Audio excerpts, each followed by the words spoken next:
আসসালামু আলাইকুম বন্ধুরা, আশা করি আপনারা ভালো আছেন ও সুস্থ আছেন। আলহামদুলিল্লাহ আমিও ভালো আছি।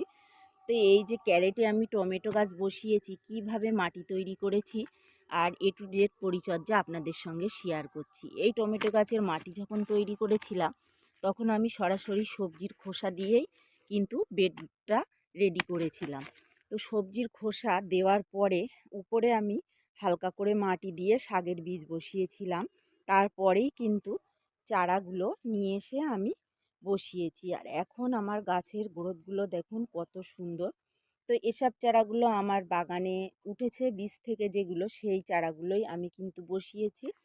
আর এগুলো হচ্ছে বাজার থেকে এনেছিলাম, তো ঠিকঠাক বসানো হয়নি সেই সময়। তো সেই সময় একটু আমার অসুবিধার কারণে, তো অনেকেই জানেন আর নতুন যারা দেখবেন আজকে, তারা তো জানেন না।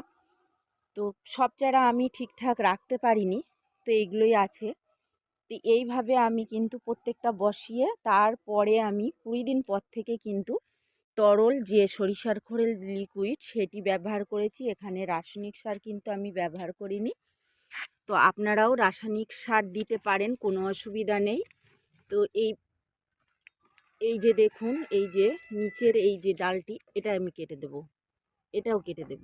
এগুলো এইভাবে কেটে দেবেন, কেটে দিলে উপরের অংশটা কিন্তু খুব দ্রুত বৃদ্ধি হবে।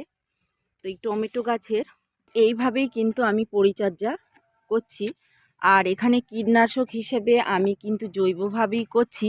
তো জৈবভাবে করছি কারণ পাতা কুঁকড়ানো থেকে সব সমস্যাই কিন্তু জৈবভাবে করলে অনেক সমস্যা মিটে যায়।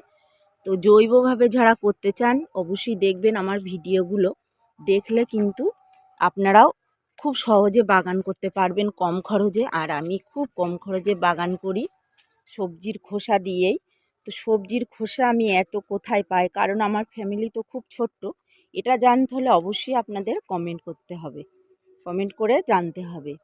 তো দেখুন এই যে, আর আমি মাসে একবার যে জিনিসটা ব্যবহার করেছি, মিরাকুলান 1 লিটার পানিতে 1 ml, আর বোরন নিয়েছি 1 লিটার পানিতে 1 গ্রাম, আর আমি 1 লিটার পানিতে 1 চামচ নিয়েছি ম্যাগনেসিয়াম সালফেট। এই তিনটে একসঙ্গে মিশিয়ে কিন্তু আমি গাছে স্প্রে করে গেছি।